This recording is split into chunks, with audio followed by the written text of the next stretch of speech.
به بنده امر فرمودند که نکاتی را که در مورد موسیقی عرفانی تا حدودی شاید لازم باشه برای معرفیش به خدمت حضار عرض کنم، اگرچه شاید وظیفه بنده نیست، ولی قرعه فال به نام من دیوانه زدند. طفیل هستی عشقند آدمی و پری، ارادتی بنما تا سعادتی ببری. بکوش خواجه و از عشق بی نصیب مباش، که بنده را نخرد کس به عیب بی هنری. حافظ. هنر زایده عشق است و عشق تشعشع فروغ رخ دلدار ازلی، که تلألؤ انوار جمالش عاشق را چون پروانه مجذوب به کام شعله‌های جانسوز خویش جذب می نماید.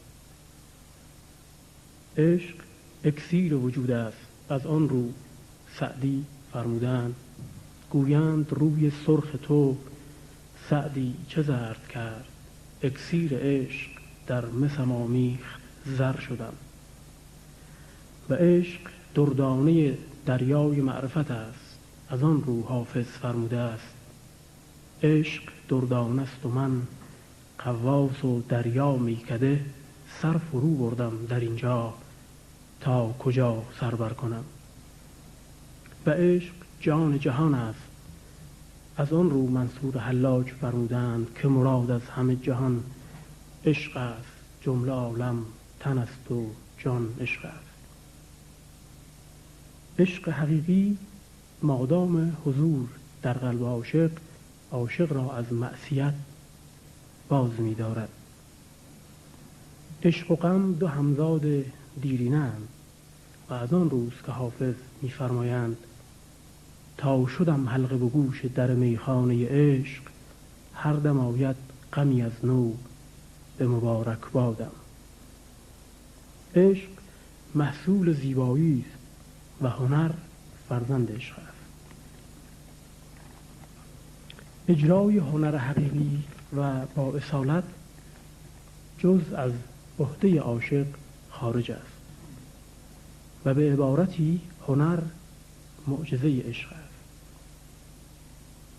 اگرچه به غیر از علت اصلی یعنی خود عشق، سایر ابزار و ادوات ظاهری مورد نیاز برای خلق اثر در اختیار دیگران نیز هست، اما آنچه از هنرمند واقعی یعنی هنرمند عاشق صادر می گردد از عهده اکثریت خارج است.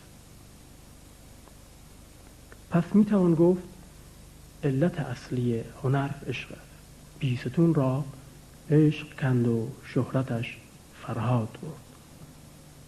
و از آنجا که عشق آموختنی نیست و علم آن در دفتر نمی گنجد، زایده‌اش یعنی هنر نیست به اعتبار اصلی نه کسبی است و نه تقلیدی، و همچون علت اصلیش وطن خاکی نمی شناسد.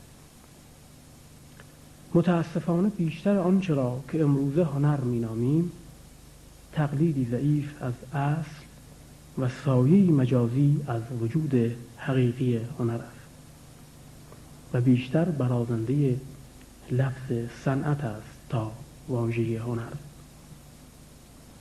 هدف و نتیجه نهایی از خلق یک پدیده هنری تعبیر و تفسیر رمز و راز نهفته در دل عاشق صاحب هنر است که جز از این راه قدرت بازگوی غوغای درون خود را ندارد. بدین علت است که شمس تبریزی فرمودند من عاجزم ز گفتن و خلق از شنیدنش.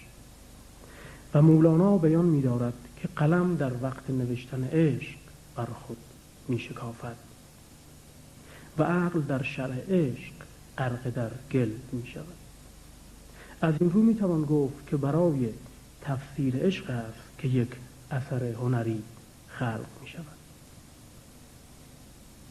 هنر جلوه های گوناگون دارد که هر یک به نوعی تعبیر و تفسیر عشق است گاهی پیغام هنرمند عاشق از راه چشم قابل دریافت است که در قالب نقاشی، صورتگری، پیکرتراشی، معماری، حکاکی، خوشنویسی و تصویر و غیره متجلی می‌گردد و گاه این پیام سمعی است و درک آن از راه شنیدن میسر می‌گردد که دو تجلی عظیم آن، یکی شعر است و دیگر موسیقی، و این دو یعنی شعر و موسیقی برای رسانیدن پرنده معنی به آشیانه فهم دو بال پروازند. حکما و اندیشمندان بزرگ ایران از گذشته‌های دور تا کنون در آثار گرانقدر خود هر یک به نوعی به شرح و بسط و معرفی نسبت به موسیقی پرداخته و تا حدودی گوشه‌ای از رمز و راز این هنر عظیم و روحانی را آشکار نمودند. مولانا عبدالمؤمن ابن صفی الدین ارموی در کتاب گرانقدر بهجت الروح آوردند: پس فرمان الهی شرف نفاذ یافت که روح به جسد ابوالبشر آدم صفی الله سلام الله علیه نقل مکان کرده متمکن شود. ندای عزت به جبرئیل علیه السلام رسید که روح را به مسکن ابدی راه نماید. روح الامین به فرمان رب العالمین به درون پیکر مطهر حضرت ابوالبشر در آمده به آواز حزین و به مقام راست کلمه درا در تن ادا فرمود. مقارن این حال روح به درون حضرت آدم علیه السلام در آمد. ندای جبرئیل موجب قضای روح گشته و سرمایه شادمانی انسان کامل، و روح را از آن رو حظ وافر بخشد چون این علم جبرئیل است که او را روح الامین گویند. از این جهت حکما علم موسیقی را علم روح می نامیدند.